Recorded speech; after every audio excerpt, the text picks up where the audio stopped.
Excretory system, इसका diagram भी दिया है राइट साइड में, इसको बाद में देखेंगे, पहले यहाँ पर देखते हैं। It consist of 2 kidneys, ureters, urinary bladder and urethra. Human excretory system बना होता है 2 किडनीज से, यूरेटर्स से, यूरिनरी ब्लैडर और यूरेथ्रा से। इन चारों चीजों से ये बना होता है। अब इन चारों चीजों के बारे में हमें यहाँ पर पॉइंट दिए गए हैं, इन्हें पढ़ लेते हैं, उसके बाद डायग्राम से समझेंगे। सो फर्स्ट पॉइंट में है किडनीज, इसके बारे में दिया है it filters the blood and remove waste. Kidney क्या करती है, जो भी ब्लड में वेस्ट होता है उसको ये फिल्टर कर देती है, अलग कर देती है, यानी कि ब्लड में से ये यूरिन, जो यूरिया, यूरिक एसिड और वाटर होता है, उसको ये अलग कर देती है। सेकेंड पॉइंट दिया है यूरेटर्स, ये क्या करते हैं, it drain out urine from kidney and urinary bladder.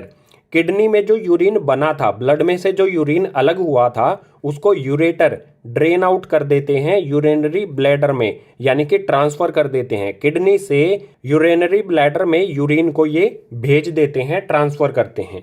आगे है यूरिनरी ब्लैडर, इसके बारे में दिया है it store the urine. Urinary bladder में यूरिन स्टोर होता है। लास्ट पॉइंट है urethra, transmit urine outside body. Urethra क्या करता है, जो भी यूरिनरी ब्लैडर में यूरिन स्टोर हुआ था, यूरेथ्रा उसको बॉडी से बाहर निकाल देता है।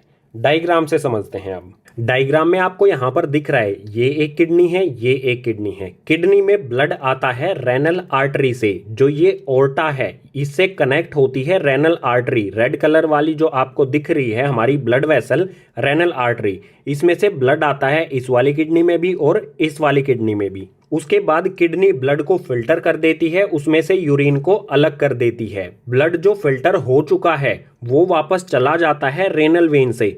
किडनी से जो ये ब्लू कलर वाली ब्लड वेसल कनेक्ट है, इसको कहा जाता है रेनल वेन। ये ब्लड को कलेक्ट कर लेती है किडनी से। ब्लड तो फिल्टर होके वापस चला गया।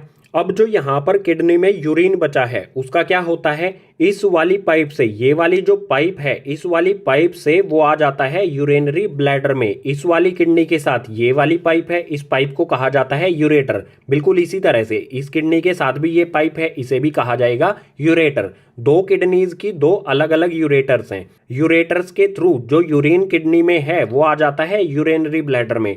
यूरिनरी ब्लैडर में जो यूरिन है वो स्टोर होता है, उसके बाद यूरेथ्रा से वो बाहर निकल जाता है हमारी बॉडी से। ये है बिल्कुल सिंपल सा प्रोसेस ह्यूमन एक्सक्रीटरी सिस्टम का। अब आप सोचिए, किडनी में ऐसा क्या है जो वो ब्लड को फिल्टर कर देता है। तो यहां पर दिया है kidney have a filtration unit called nephrons. A को यहां पर कट कर दीजिए। किडनी में जो फिल्ट्रेशन यूनिट होती है, जो ब्लड को फिल्टर करती है, उन्हें कहा जाता है नेफ्रॉन्स। अब नेफ्रॉन्स के बारे में गाइस पढ़ते हैं नेक्स्ट पेज पर।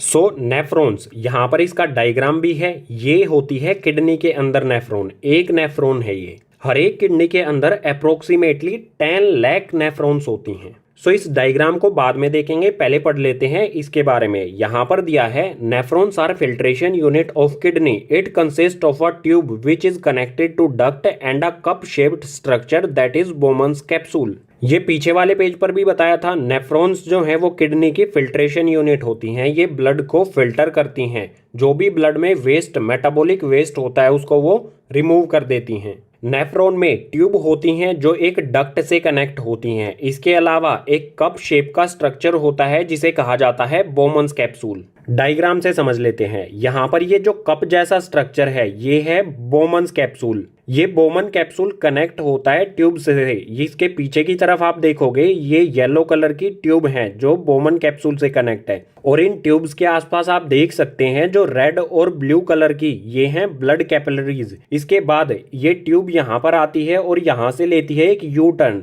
इस यू टर्न को कहा जाता है, इस यू टाइप की शेप को कहा जाता है हेनलीज लूप। उसके बाद ये ट्यूब लास्ट में कनेक्ट होती है एक डक्ट से, ये है डक्ट। ये एक नेफ्रॉन यहाँ पर कनेक्ट है इस डक्ट से, बिल्कुल इसी तरह से यहाँ पर भी एक नेफ्रॉन कनेक्ट होगी, इसी तरह से यहाँ पर भी एक अलग नेफ्रॉन कनेक्ट होगी। इसी तरह से जो भी ये पॉइंट दिए गए हैं, यहाँ पर बहुत सारी नेफ्रॉन्स कनेक्ट होंगी इस डक्ट से। डायग्राम को और एक्सप्लेन करेंगे बाद में। यहाँ पर पढ़ते हैं बोमन्स कैप्सूल के बारे में। ये क्या करता है, it filters blood and collect urine. Bowman's capsule blood को फिल्टर करता है और यूरिन को कलेक्ट कर लेता है।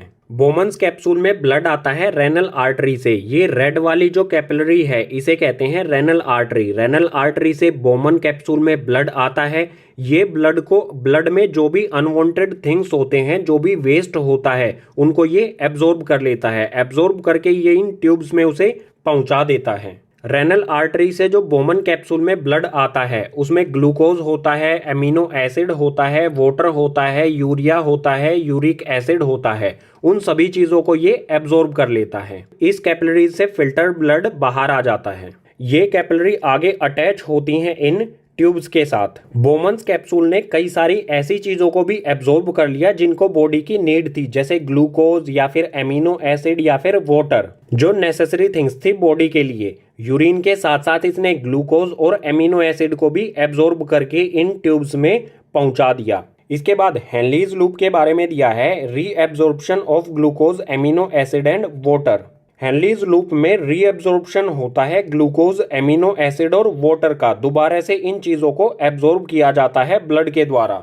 जो बोमन कैप्सूल ने glucose, amino acid, water, urine जो भी इसने एब्जॉर्ब किया था वो इन ट्यूब्स से आ जाएगा, यहाँ पर इन येलो ट्यूब से आ जाएगा हेनलीज लूप में। हेनलीज लूप के चारों ओर होती हैं ब्लड कैपिलरीज। सो यहाँ पर ये blood capillaries glucose, amino acid और जितनी बॉडी को नीड है उतने वाटर को ये दोबारा से एब्जॉर्ब कर लेती हैं इस हेनलीज लूप यानी कि इन ट्यूब्स में से। और जो बचा हुआ मटेरियल यानी कि वेस्ट होता है वो इस ट्यूब से आ जाता है इस डक्ट में। यहाँ पर वो कलेक्ट कर लिया जाता है, इस डक्ट में आ जाता है। उसके बाद यहाँ पर दिया है, then urine enters into ureter through ducts and collected in urinary bladder. Duct में यूरिन आने के बाद वो यूरेटर की हेल्प से यूरिनरी ब्लैडर में ट्रांसफर कर दिया जाता है, जहां पर वो कलेक्ट हो जाता है। ये बिल्कुल सिंपल सी हमारी फंक्शनल यूनिट थी किडनी की। इसी नेफ्रॉन के साथ एक्सक्रीशन इन ह्यूमंस वाला कॉन्सेप्ट हो जाता है कंप्लीट। अब